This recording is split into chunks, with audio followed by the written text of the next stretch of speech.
know what I don't think that we have enough of in this area is networking events for young professionals. Yeah, that's true. I think that there's so many people that are hungry, to work. Like you just saw earlier in my office, we had that girl come in, and she's a doctor, and she's like, "Hey, I need to meet another doctor. I'm hungry. I'll come in tomorrow, Yeah. today, 6 p.m., whenever you want. I'm coming in because I want to experience everything else." And we have the tons of great small businesses, but there's no like meet and greets for young professionals to come in and just have a conversation with other professionals. Like how did I even meet you? I thought you guys we had mutual friends. It turns out Vish, who has the store down the street. Yeah, The way you talked to me so glowingly, I yeah. assumed you guys were friends. But No, we know of each other, but I've never really connected with him in that way. I just know that he has a store over there, and a lot of my other friends know him really well because they went yeah, to school with him. yeah, But for me, I went to prep, so and most of the guys went to Dickinson here, so they all know each other, and then they just know of me through my family members and yeah. everybody else. Well, the world got smaller, which is always a good thing. Yeah, it always does. Yeah. So, like, what do you think about one of the things that inspired me to create this office, right? Especially here. Again, when my dad immigrated in 1977 from India, when he came in, landed at JFK Airport, he moved on Broadway and Tunley, right at that intersection. He lived there for about, I want to say, 7 years before he moved to the Heights. Yeah, it's still a large Indian community there. Yeah, Broadway. yeah. And then when we came back to this area, more so to open up my medical practice, it just seemed like it fit really well. The neighbor over here, the neighbor over there, they immigrated around the same time my dad did. Yeah. So they're like, "Oh yeah, we know you." I'm like, "I lived here my entire life. I've never met you guys before." But they welcomed me to this neighborhood with open arms. There's something warm about working in a community that needs the services, one, two, but also embraced your family when they first came in. Yeah. They came in. Now, a lot of people are actually concerned about the housing issues that come up with development. There seems to be not enough homes available for the people who made Jersey City great. So I know you're running for office. So what are some things that you propose that can be done for the community here? Yeah, I mean, the number one issue that I'm focusing on, we'll be releasing on our platform, and something I already advocated for, is mandatory affordable housing on all new developments. So, Journal Square, Mm-hmm. right here in the heart of Jersey City, has a redevelopment plan where which guides all new developments going forward. Mm-hmm. And our community association, which I'm the president, the Journal Square Community Association, pushed forward an amendment, first of its kind citywide, to have mandatory affordable housing be part of a redevelopment plan. So that's not already. So, okay, let's say if I'm a developer last year, right? They already don't have affordable housing integrated in their plans. I thought that was a necessity for most of these buildings that get put up over here, like that skyscrapers essentially. Here's the why there was such a need. So the city passed mandatory affordable housing, but it didn't. And developers were required to put in affordable housing after certain triggers, certain sizes they want, density, floors. It didn't trigger in Journal Square because of the redevelopment plan. They were already getting that density, already getting that coverage, a lot coverage. So they weren't required to put affordable housing in. So Right. just down the street are the 3 Journal Square towers, Yeah. several other high rises. None of that is affordable. No way. Right. So going forward, Yeah. our association pushed and the city council passed a pared down version of the amendment. Right. All new buildings in districts 1 and 3 of Journal Square in their map out of 8 developable districts must have mandatory affordable housing. That's about 10% of Journal Square. 76% of Journal Square was not covered by affordable housing, the affordable housing amendment. Right. So what we're actually having a meeting tomorrow night Mm-hmm. at the community college.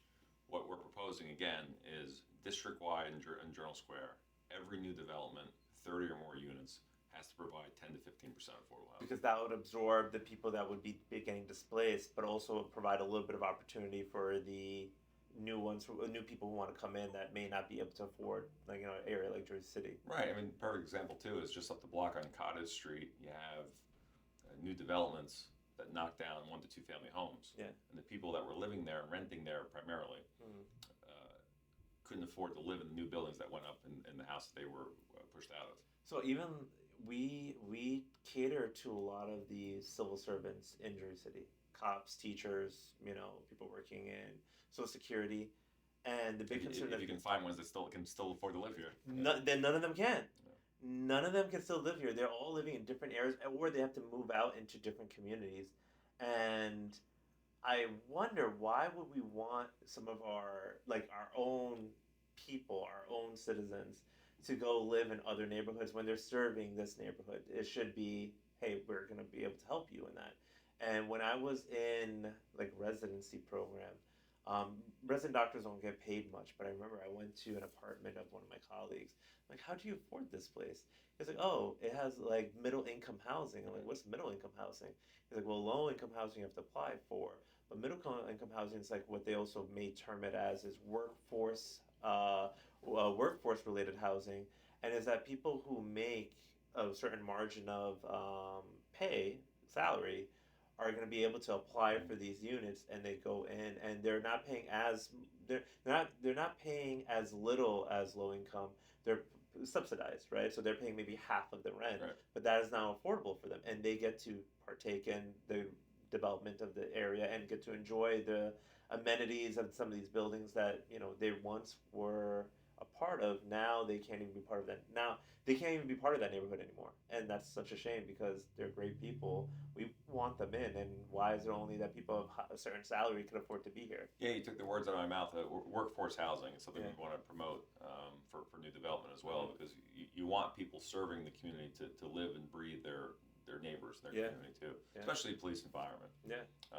And people who work at City Hall or throughout the city. You anticipate that when you live somewhere and you work there, you're going to be extra motivated to give back to it and make it a better place. Right. And I think that also helps decrease a little bit more, then the people who are living here and working here, they're going to be more involved with the community directly, right?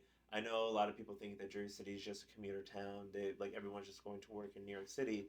I don't think that's the case anymore. I think a lot of businesses are coming here. A lot of businesses are shifting to Jersey City, and people are most likely won't even have to leave Jersey City to get all their needs met. Yeah, and you're definitely seeing a change. So there's a large group of people that are more transient. They come here to sleep and to wake up in the morning, but then they go to work. They spend their dollars in Manhattan or elsewhere, but they don't have any reason to stay now. We haven't given them adequate reasons because the infrastructure's not there. The bars, the restaurants, the amenities. Yeah. So you need to encourage people to want to stay. But you also have to keep people happy who have been here. Right. Friends and neighbors have lived there all their lives. Yeah. They've been told about this Journal Square Renaissance for decades. Yeah. And it's coming. Yeah. But they have to be able to afford to live here and Yeah. enjoy it. They're getting overtaxed. The services aren't meeting what the taxes are. So there's a lot of things to change. And then the biggest group of people we see leaving are younger families. Yeah. Because the school district is not getting where delivering what the families need. They're worried about it. Yeah. It's no fault of our teachers. I come from a family of educators. I'm actually the shame of the family because I'm the lawyer. Coming from a family of educators, Yeah. but they're not getting. It's not the teacher's fault, but the resources that were cut from the state it's hard to replace.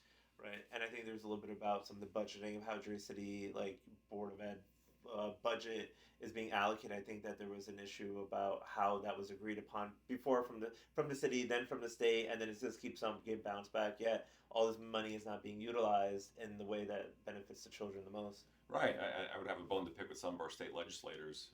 Why are towns of similar size getting the same money or getting more money, or towns that are smaller than ours getting much more money per student than Jersey City is getting? And that's a problem for Trenton. But to the extent that our local officials can advocate, pass resolutions to encourage change, or bring forth ideas, we should. So let me ask you this, right? You moved into this part of Jersey City. What part of this area attracted you the most? Yeah, so my family's been in Jersey City since 1890. Oh, The first member of my family emigrated from Italy to Jersey City. Are you in Ellis Island? Do you have have you done that thing where you could find the name of your ancestor that? I haven't. You're shaming me. I have to go do it. The first members of our family came from Italy to Ellis Island, and then from Ireland to Ellis Island. Both sides lived in Jersey City, and I'm the fourth generation of my family to live in Jersey City. Wow. My family moved into the Greenville Greenville section. Yeah.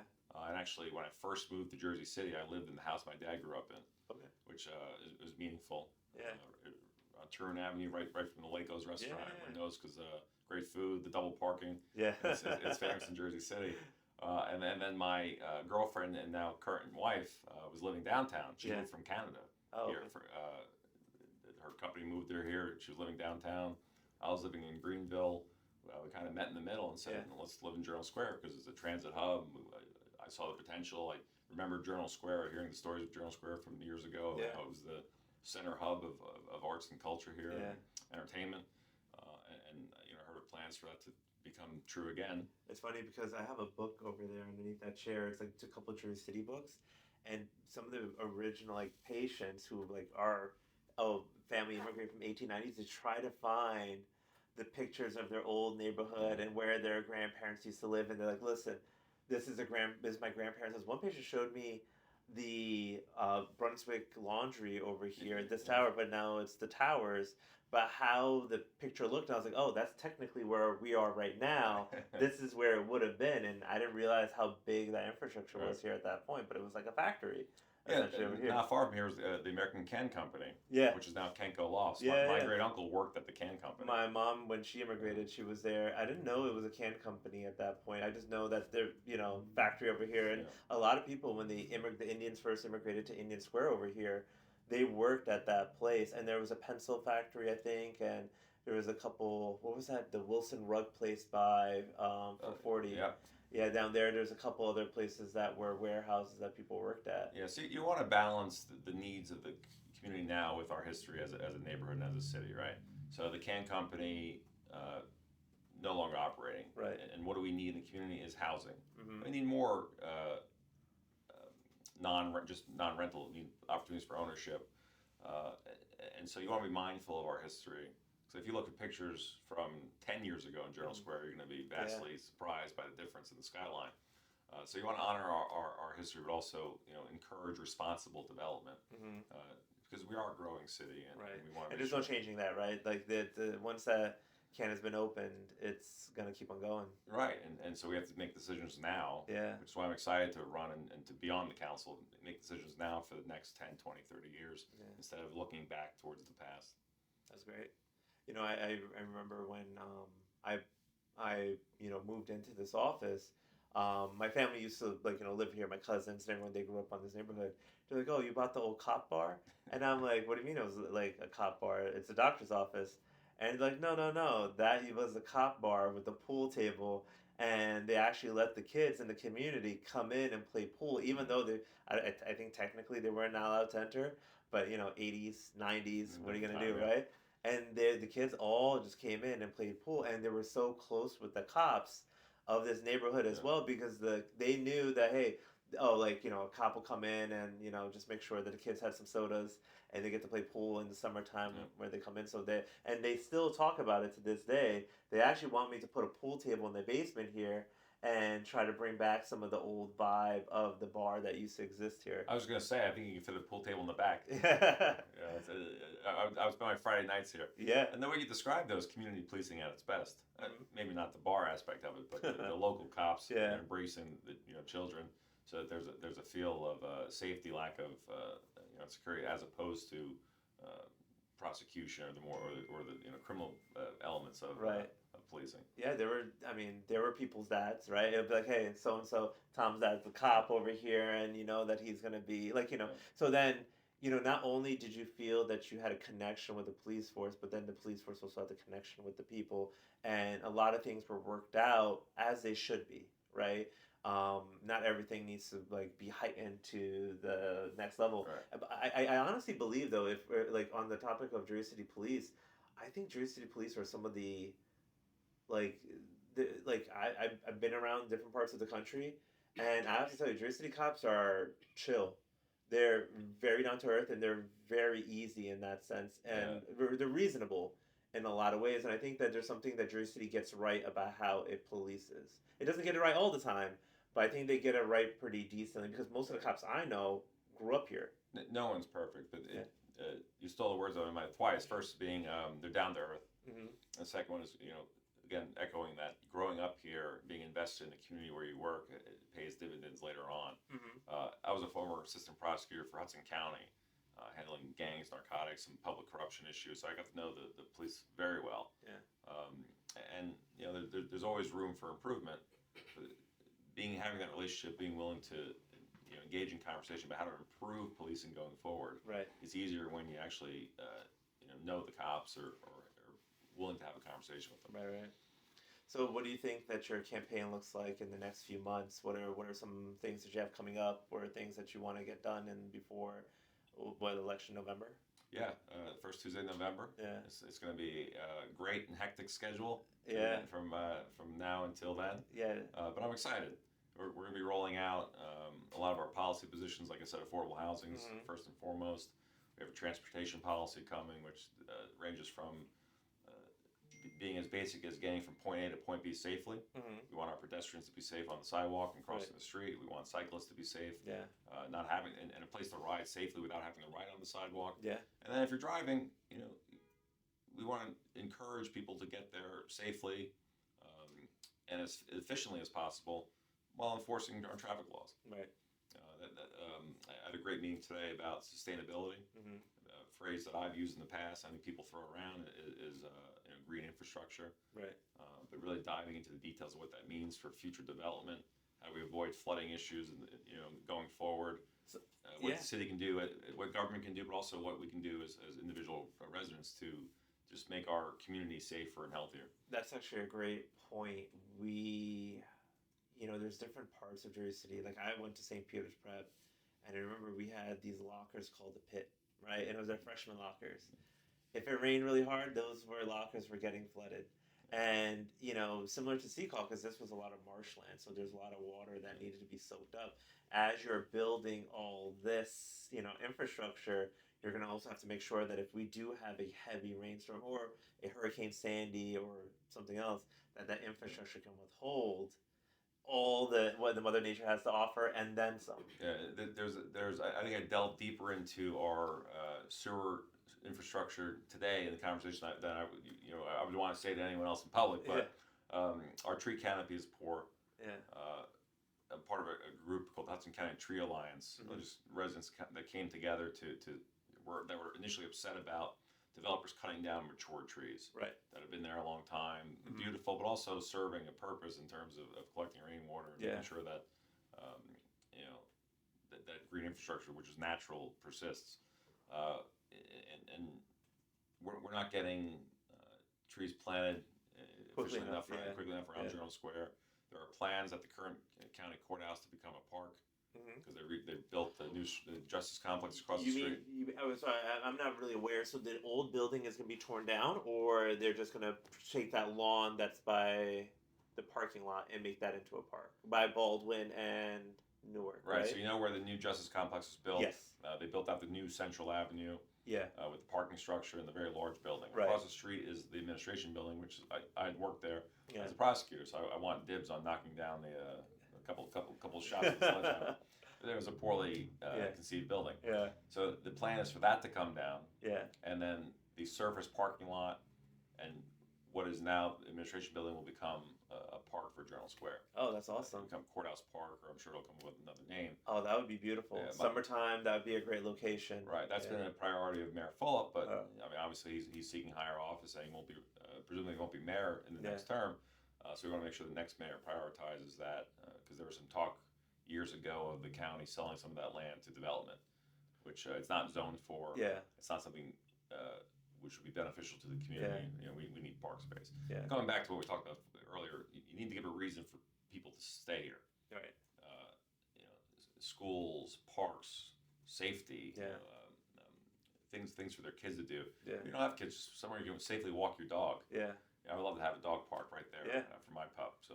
Yeah. I lost my dog. Not to take this conversation to a dark place, but I lost my dog over the summer, and I was talking to my buddy today. He actually gave me a haircut right before this, and I'd say it's a fresh cut. Yeah, thank you.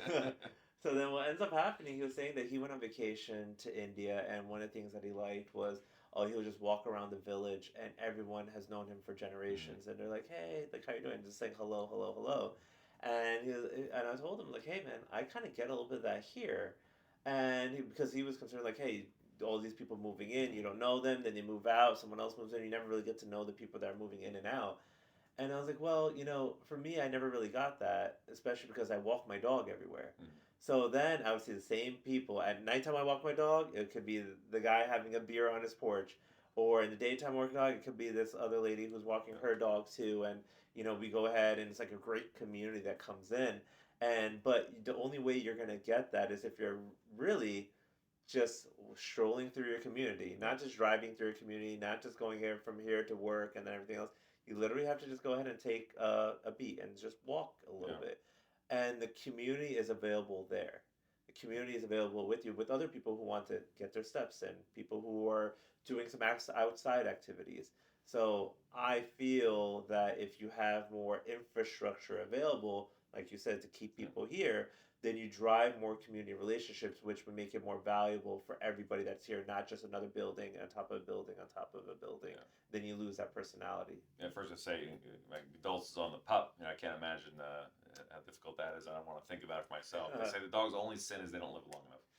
Oh man, Yeah. there's also a saying that they say that the reason why dogs go earlier than you can even imagine is because they're taking on so much of the negative energy that's meant for you. So whatever they pass away from, they're literally sacrificing themselves so you don't get sick that way.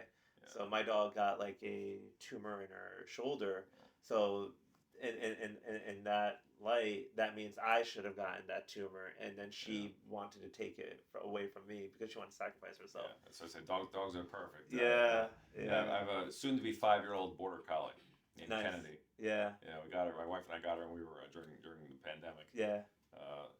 I resisted it. I didn't want a dog. I didn't want the responsibility. But now I couldn't imagine otherwise. We're thinking about getting another dog. It's just a hard concept because once you lose your dog, you're just like, oh. But there's a lot of dogs. My dog, we got her from the shelter, so I would most likely get another shelter dog. And along as that, Adopt, don't shop. adopt, don't shop. And we yeah. were, my cousin and even my sister as well. They were somewhat involved with the Liberty Humane Society from there, but now I think they go.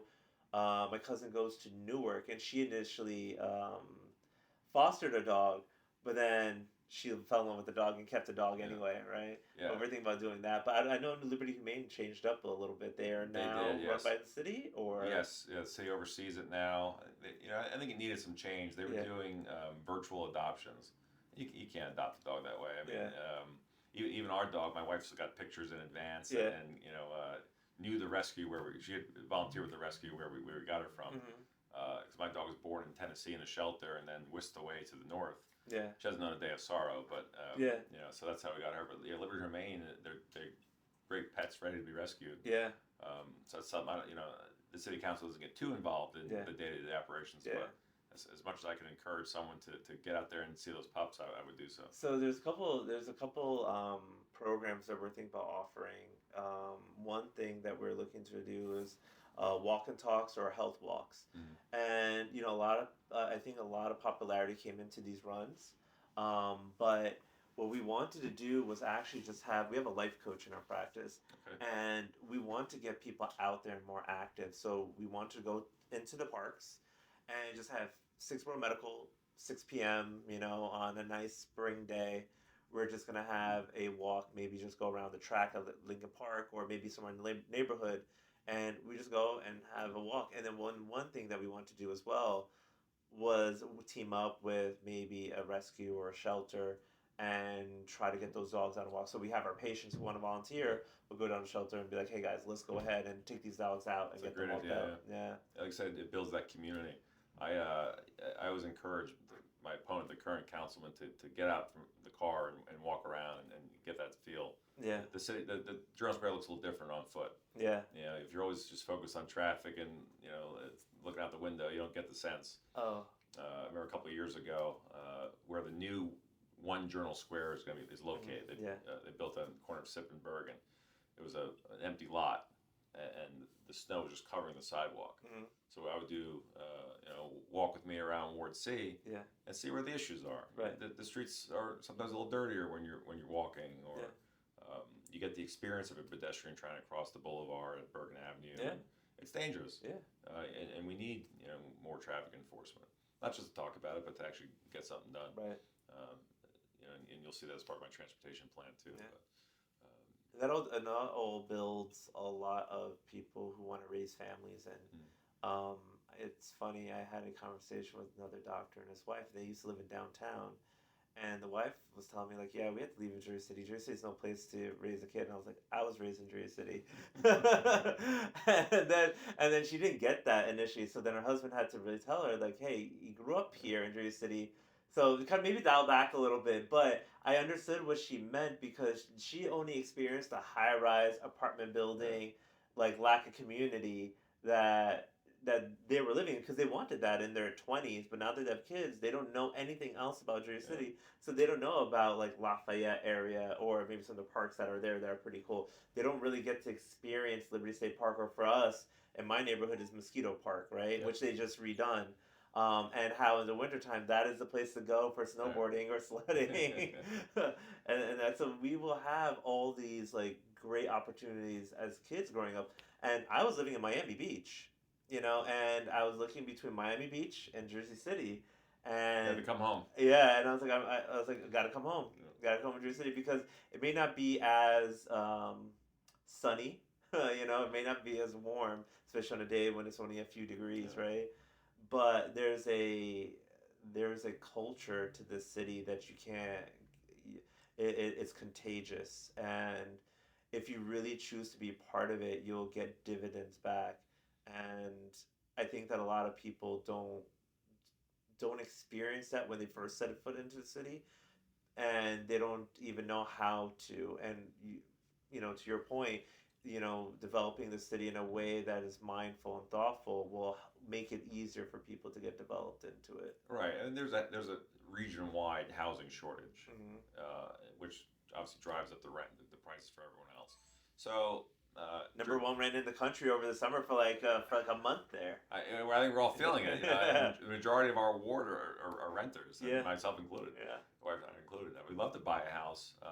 The prices are a little exorbitant right now, and in terms of reasonable, responsible development, it's okay that we build housing. Yeah, it's a need. Yeah, but it's okay to have a good balance of 1 to 2 family homes as well. Mm-hmm. You want that backyard. You want that additional privacy.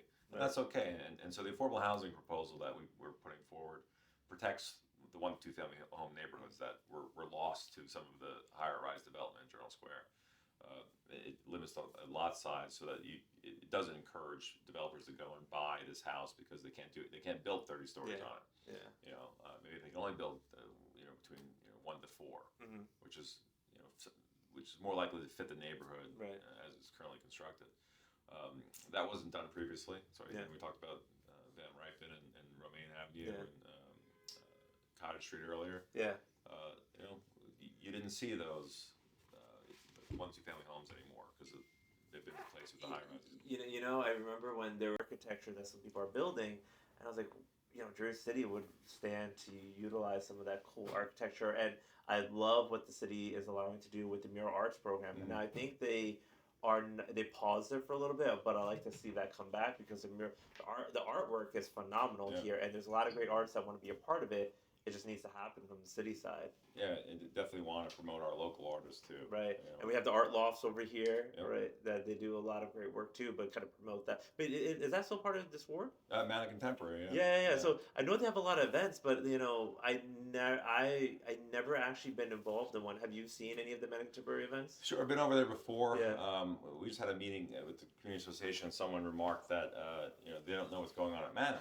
So that's partially on us to promote what our local arts associations are doing. A lot of great local artists. Yeah. I'd love to see them have a role in whatever does end up getting built at the quote unquote Pompidou site. Mm-hmm. I'm just so concerned by it because I just gotten off fighting for affordable housing amendments, and obviously the fight continues. 8 months later. Yeah. And then the city put forward a plan to give 2 tax abatements to the Kirshner family to build 2 towers. And what the city got back was 100,000 square feet that the city has to pay to build, and then pay to host this art museum. again, Yeah. it's great space, but, Yeah. but what are the needs of our community? Yeah. Will Jersey City residents spend more time at a French art museum Right. or at a youth center, a recreation center? Right. Uh, Just trying to get my kids to play basketball. We were looking at the Jersey City. I forget what website it is, but the Jersey City website for kids activities and whatnot. All the basketball, like everything is Yeah. filled. That's like unless you come in exactly when that opens, I feel like you're not getting a spot. yeah, or even the pool has fees Yeah. too. It's a few bucks, Mm-hmm. but that matters to families who need that. Right. Again, what benefit will it be to the residents of Marion Gardens, for Right. example, to have a French art museum that doesn't do anything for them? Right. When I know for a fact that the housing authority is giving them heaters to account for the lack of heat in the building, Oh wow. and they're quote unquote winterizing, which is putting plastic on the windows. We can't forget about people who live here currently. Right. And so I run I'm a standard bearer of a nonprofit that is called the Tom Zuppa Civic Association. It started because it's easy to realize that certain groups of people only get attention paid to them around election time, Right. and then they get forgotten about the next three and a half years. So senior citizens, Mm-hmm. families, specifically in the minority communities, children. So the civic association, focuses on doing events for appreciation, like lunches for the seniors, backpacks for kids, Yeah. toys for the kids around the holidays. But as a lawyer, I get to give that added bonus of pointing them in the right direction for legal advice, Yeah. advise on how to deal with difficult landlords, Right. protect your rights. So it's really rewarding. And it's a very, we're a small nonprofit, but we focus primarily in Journal Square. But anyone who calls, they're Yeah. going to get a response. They're going to get some assistance, whether it's directly from me, That's amazing. from our volunteers, or putting them in touch with city, county, and state resources. And the biggest issue we have that I get calls for is housing. Seniors are afraid of being pushed out of their community. They can't afford to live here. Yeah. Or people just need quality housing. There's a lot of uncertainty of what's going to happen next few years between federal and state, budgets. And I had patients come in saying that my Medicare is going to get canceled, and I'm like, no, I don't think so. But I can't tell you for sure if there's going to be blips in your Medicare. It's a scary time we're Yeah. in. Where again, I don't think that people are going to be well taken care of. Mm-hmm. And what can we do on the local level? Right. Well, again, we have to get the little things right.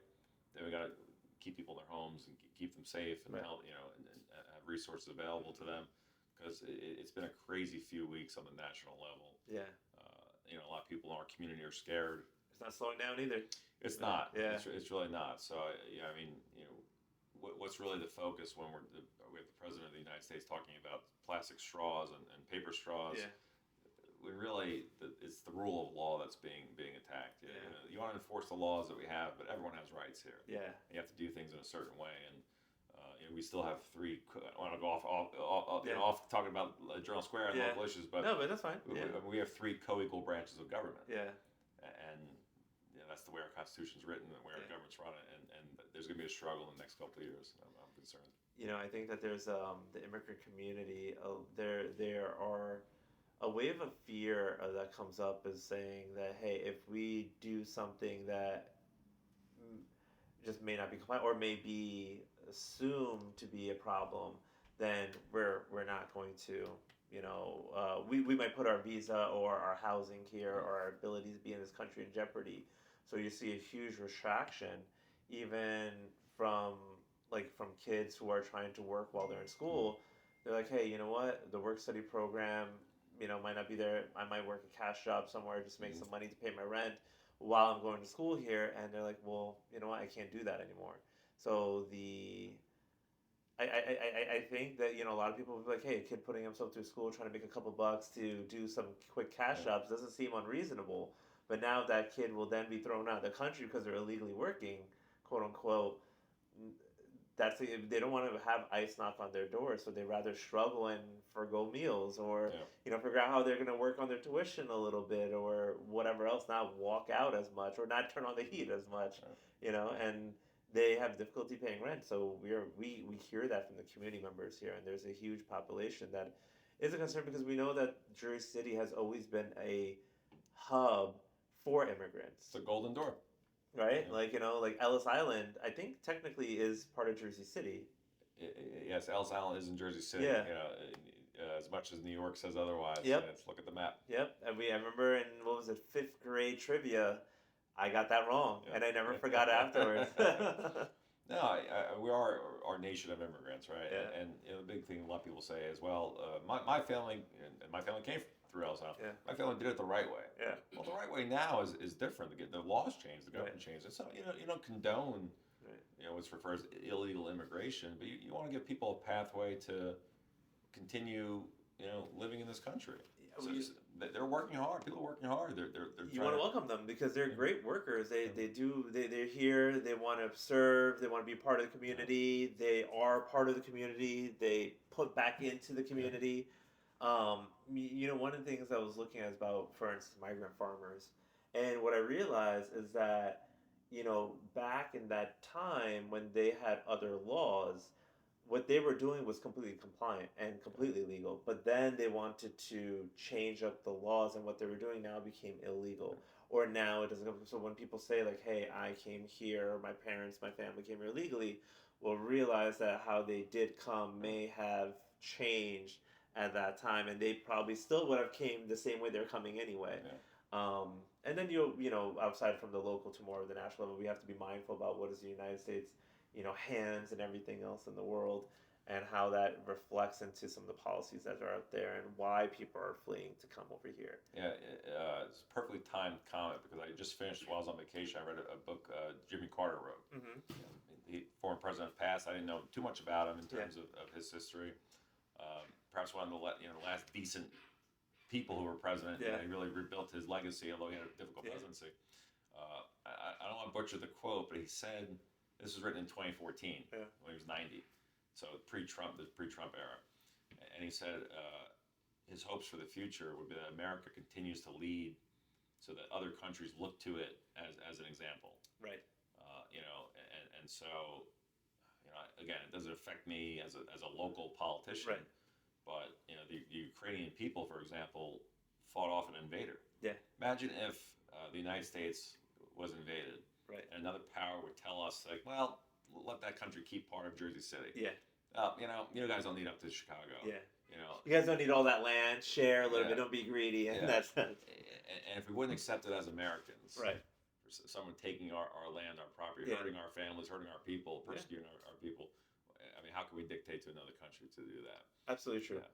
And to your point, I think what people don't realize is that if people want to stop coming to America, or they don't try as hard to get here anymore, that's a problem for the country. I think that's a problem for any country. And whatever gaps that we're leaving out there, like for instance, you met another doctor who's trying to get a spot here. She's, great doctor, great CV, lots of experience, and she has difficulty of getting a spot here. And it's absurd to me that she is a doctor who's willing to come here. She's, husband's working a great job over here, and she has to struggle to find something. And what I've realized is that she went to school in China. And what they allow in China now, what they're trying to do for people who are having trouble coming to the U.S. for schools, because there's a lot of trouble even with the immigration policies right now, that kids are not getting visas to come in. What they're doing in China is that they also have like a decent tuition, and they will also give foreign graduates a stipend to come into China, because they want them to not only get educated there, but also to stay there. And to serve there and do everything else. And they give them a pathway, right? America send us your huddled masses, send us your poor, but we also send us the best of the best. Yeah. Because this is where you want to thrive. This is where you come to because you're the best. Mm-hmm. One of my good friends, his cousin got admitted to Stevens on full scholarship, and he couldn't come this semester because he couldn't get a visa, even though he got a full scholarship. I was like, man, like, the kid's obviously very bright.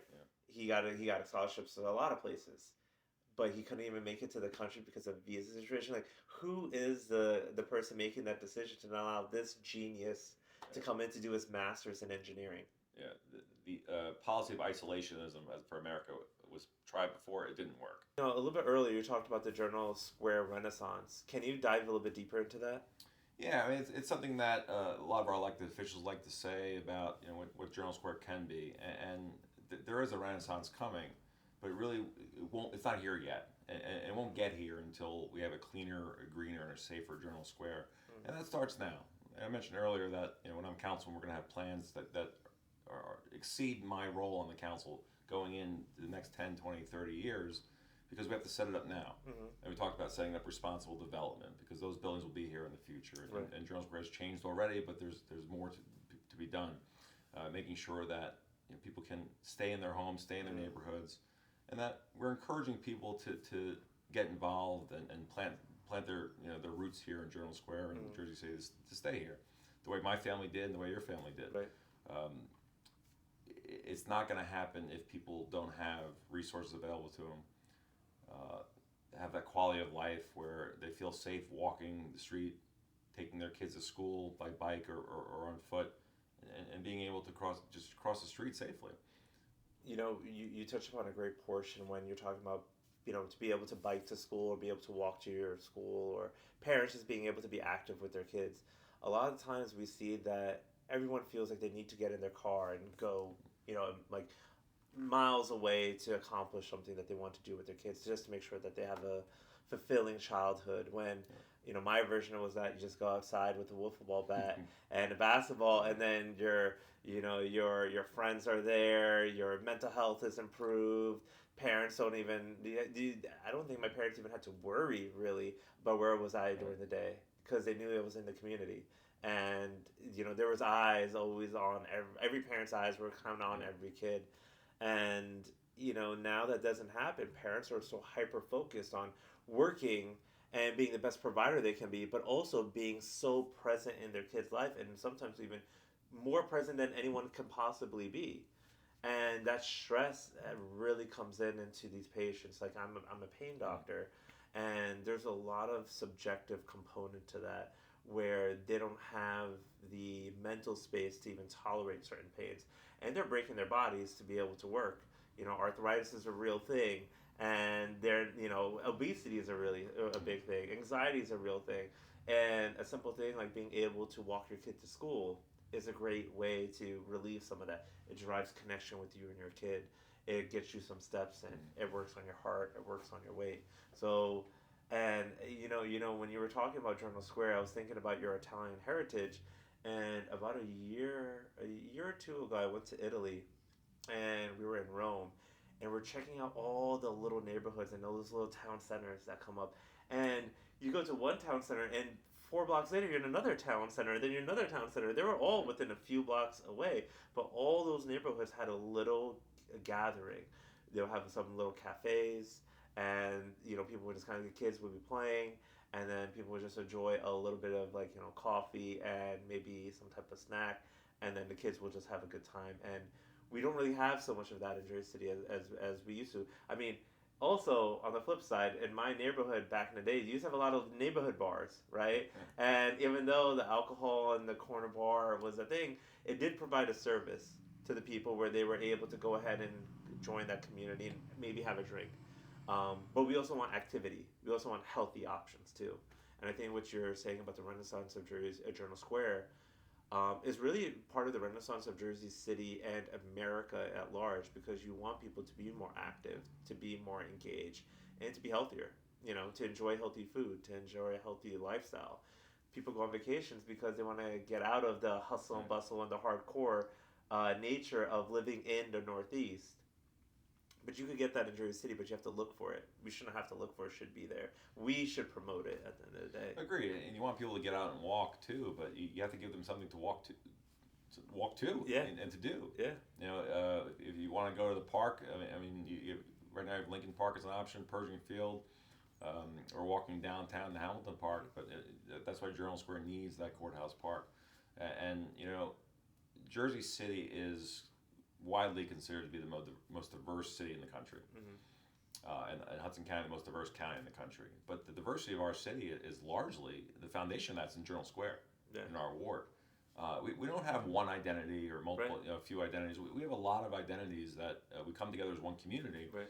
but we can create those city spaces here. I mean, we're here in the heart of India Square, which is the heartbeat of Journal Square, and the Indian community gives so much to our city, and there's so many other parts of our ward and Journal Square that have their own identity, and the diversity of our communities is so great, and it's so welcoming, and it reminds me of the stories I heard from when my ancestors, my great grandparents came to Jersey City. It wasn't always so that the Italians were welcomed as warmly as we came to be, but to be embraced, for me to be embraced as an Italian Irish American in the Indian community, in our Muslim communities. Ramadan's coming up. I'll be at our several mosques, multiple times throughout the month. It's warming to me, for me to spend so much time, and Jersey City continues to be like a beacon to the rest of the world, and hopefully the rest of the country at least, of how you come together in diversity, and you accept other cultures, but by understanding, but also you embrace it. We talked about rising rents and cost of living, and gentrification does cause that. And you said, you mentioned earlier about people finding, Bergen, the Lafayette neighborhood, and it's not gentrification if you move there and you embrace the community. If you want to go there and change it from what it was, or dictate to the existing residents what it can be, then you're a gentrifier. But if you go in and you embrace the neighborhood, you want it improved, obviously, but you work together to do that. That's a great distinction. I don't think I ever thought about what is an alternative to gentrification, because you always assume gentrification is almost synonymous with development, but it's not developed. It's a development that displaces people. And what you're saying is that, like, hey, there's an opportunity to build a community if you're willing to be a part of it and grow from there. That's what we want to encourage. I think the way you do that is through mandatory affordable housing. You get people coming together, in one purpose, and it's already going to be in Journal Square diverse. I mentioned earlier, we didn't talk much about it, but I'm president of the Journal Square Community Association. We have a wide range of members, people who have lived here all their lives, to newer residents of diverse ethnic backgrounds and different opinions on issues. We all come together for the common purpose of what I mentioned earlier too, is a cleaner, greener, safer Journal Square. And again, that means important things like affordable housing, safe transportation policies, green infrastructure, and sustainability. And the reason I mention that is because we all come together and want to see a better Journal Square. And some of us lived there all our lives, and me, I didn't grow up in Journal Square. And I moved here, embracing my family tradition, moving into Jersey City, like I had said before. So, I'm embracing that idea of, not being a gentrifier, but someone who's going to collaborate for a better city. I find it very interesting to see how many people are moving back to Jersey City. A lot of people say, like, hey, you got to get out of Jersey, you got to get out of Jersey. At least that's what people were telling me when I was growing up in, like, high school, and now those same people are coming back. And and what they don't realize is that Jersey City was made by the people who invested into it. Like, oh, you like those bars? Well, who do you think went to the first bar in that grocery area? Right, we were going there, and we were going ahead and, like, we would stop there sometimes before we would go to New York City. It's like, hey, let's stop someplace locally and hang out for a little bit before we head into city for some event or whatever else was going in. Slowly but surely, the need of the community, like, hey, we need some more places for young professionals to hang out and, like, let loose and meet other people. That need was saw, and now you see how the grocery area got developed. That is also true. I mean, you may not know. Have you heard of Foxy's? Do you remember Foxy's? No. It used to be a club down the block over here. You would see it on when you're coming down Pulaski. It would be like a billboard, Foxy's, like a female fox sitting over here, laying down, and that was a club that you would not want to go by yourself. You would probably have to have a few people. But what was the purpose of that place? People wanted to come in. People wanted to hang out. People wanted to get embraced in the culture and the diversity of Jersey City. And, through some of those types of spaces, it would happen. And more spaces that you have community involvement, the better it is for everybody's well-being. And the worst thing you can do is go somewhere and dictate to current residents how they should live. And I see that a lot on social media. You call people, it works both ways. Yeah. There's a certain I don't want to say discrimination, but there's a certain feeling about people who have lived here longer than others that they discount those opinions. There's room for all. Yeah. So again, it cuts both ways. You don't want to go somewhere and dictate to people how they should live, or that your ideas are somehow lead to theirs because they have the experience. But it's good to have fresh ideas and opinions, Right. especially in Journal Square. Like I said, I'm running against an incumbent who's been around a long time, and I never doubt that he put Journal Square and Jersey City. He put his heart into it. Yeah. But you can't just complain. You have to find some solutions after 12 plus years, or almost 12 years of being the best complainer in town. But we talked about the Renaissance. Let me bring it back to that. Yeah. You're not going to have a Renaissance by looking in the past. Mm-hmm. And if we put together responsible development, a focus on affordable housing, bringing these new, fresh ideas about sustainability and public transportation and improved safety and transportation, they're really going to have a great neighborhood. Yeah, I think that's a great way to also get schools and kids involved. Like, hey, you know what? If that park happens, there could be like a little green space for like high school kids to like learn about gardening and sustainability, and that's about, hey, can we go ahead and create a garden? Well, do homes in Jersey City have a little yard space to grow some of your own vegetables and try to figure some of these things out? Community gardens, it's a great way to lower grocery store prices, right? I mean, oh man, if we could have community chicken coos, that would be great right now. It's like a carton of eggs, like $1 an egg, and I'm like, Jesus, let's bring it down right here. Someone was talking about the inflation of eggs, and then in that it was an infographic. And they listed the price of eggs at $4.25, and we all came in. I was like, "This is an old infographic." At $4.25, a carton of egg is like about 210% inflation. Now, if you're thinking about like if it's $12, now you're over 500% inflation on eggs, more than the general population could afford. And as a doctor, when I talk about diet for people, and given the issues that they have, I recommend eggs as a source of protein, a source of vitamins and nutrients for a lot of my patients. And now, like, doc, I can't afford to eat like 3-4 eggs in a day. A couple, I have a family to feed and everything. It's easier to buy the chicken than it is to buy an egg. Yeah, and we have a health secretary who's anti-vax and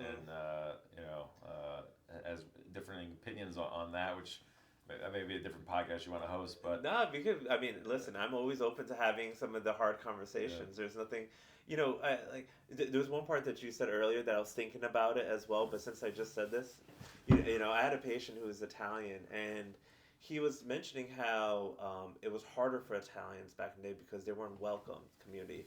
And he said something, and how he prefaced that part of the conversation was, the Italians and blacks have a lot in common.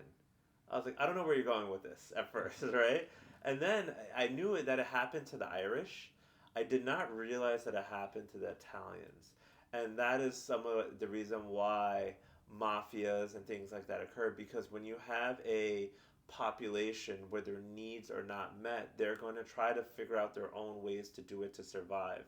And that's where you might have some of these illegal activities. That's why you might have some of these, not to justify it by any means. I know as a prosecutor, you're not over there thinking about it, but you have to think from the context of why are people looking to do illegal activities and go to that root cause. Well, if you know what, they're not able to get jobs.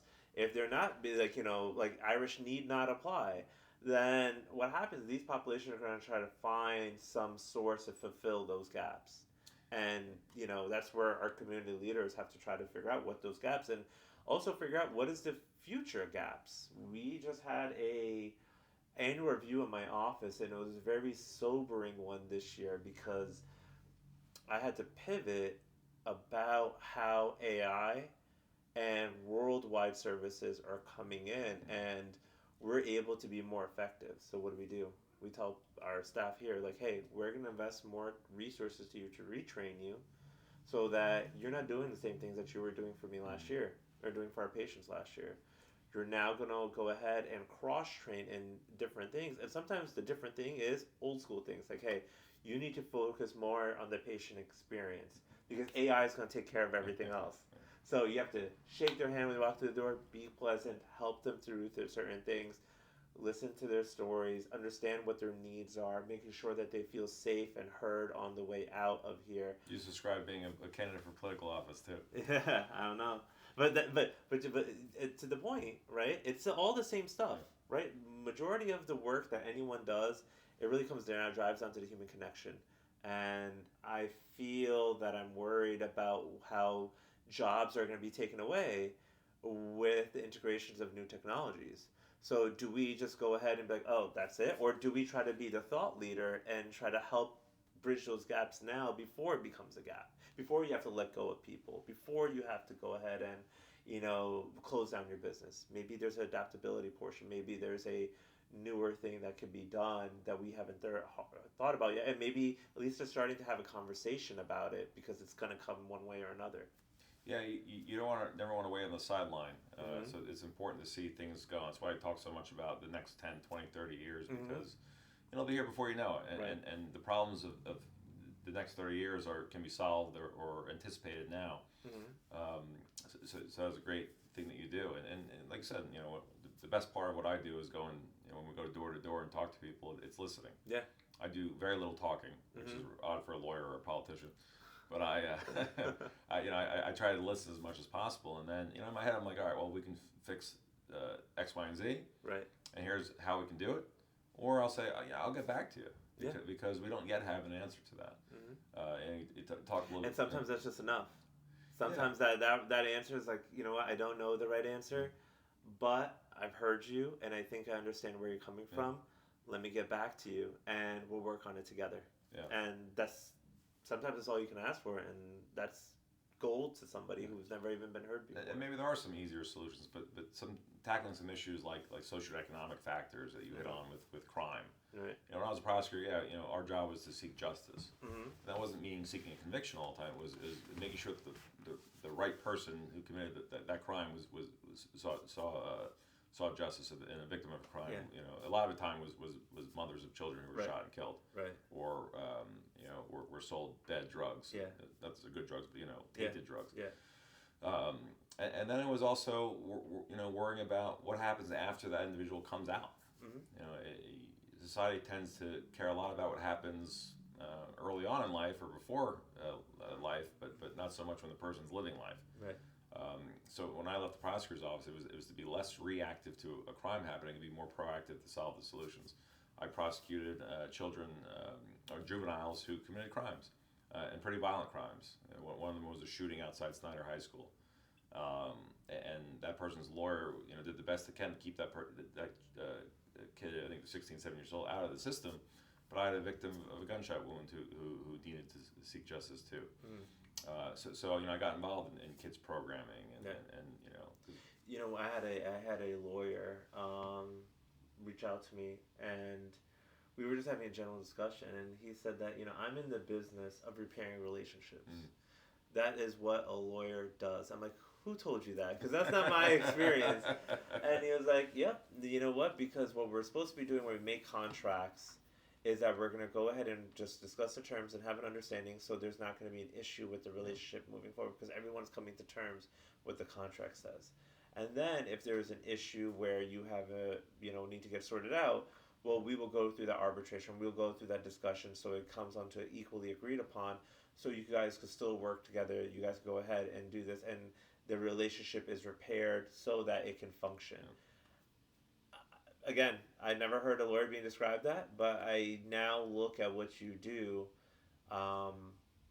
very differently, because now I realize that the lawyer is there to help and improve our life and go into a way where it's like a mediator in a lot of ways. And if you utilize them as such, rather than just like, hey, you just want to be a shark and take some things out, like you were playing devil's advocate just now about saying like, hey, look, the guy's lawyer, was supposed to keep this kid out of jail or try to keep him out of the system, and hopefully we'll find some restitution in his part. But the person who got shot, your client, also needed justice too.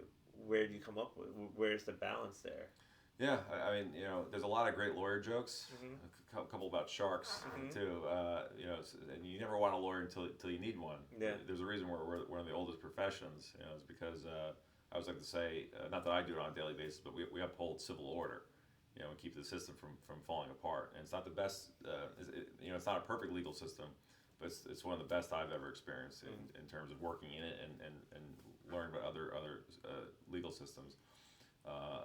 Lawyers who are at the end of the day are just advocating for their client the best they can. And sometimes you don't like who that client is, but everyone in the criminal sense, everyone deserves legal representation. They're entitled to it. We touched a little bit earlier on immigration and ICE, and like I said, everyone has rights. The Fourth Amendment applies to everyone in this country, and you want that to be the case. That's supposed to be the beauty of America, right? That everyone has rights, no matter their race, religion, creed, anything. They have rights they have rights as human beings, and they're just because they might be here on what would be deemed illegal by some, that doesn't take away their rights. And I think a lot of people should understand that. So you're right. Yeah, I just attended a Know Your Rights seminar for people worried about their immigration status. Yeah. The story that caught national news was the American citizen who was detained. Okay, these officers have a job to do. Yeah. And they're operating within the lawful, or within the system. You want it to be lawful. And make sure that people have access to representation after the fact. Right. Like I was saying, there's a lot of lawyers that do a lot of stuff. At the end of the day, what we should all be doing as lawyers is to uphold a certain standard, and we have ethical conduct to do that. We all advocate for our client in different ways, but at the end of the day, there's the foundation of the rule of law. That's what we go on in the Constitution. So it's a great profession. I've been a lawyer since I sworn in December 5th, 2012. I was a law clerk, a prosecutor, and then I'm in private practice now. And don't tell my boss, but every now and then I can give some pro bono legal advice. But like I said, for the people we work with through the Civic Association. But I joke about being the shame of my family, but it's hopefully something that my parents and family are proud of. I'm pretty sure that they'll be proud of the direction that you're going in and the direction that you're in right now. Well, thank you, Tom, for joining us. It was really a pleasure for having you in there for our first flagship podcast. And if you, the viewers, thank you again for following us and watching this video as well. If there's anything that you want to be a part of with the community, health walk, or some of the civic association pro bono work that you're doing as part of your nonprofit, like the video and comment down below. And if there's anything that you would like to see us talk about or hear, please just write it in the comments and we'll get to it. Congratulations. Thank you. Thank you.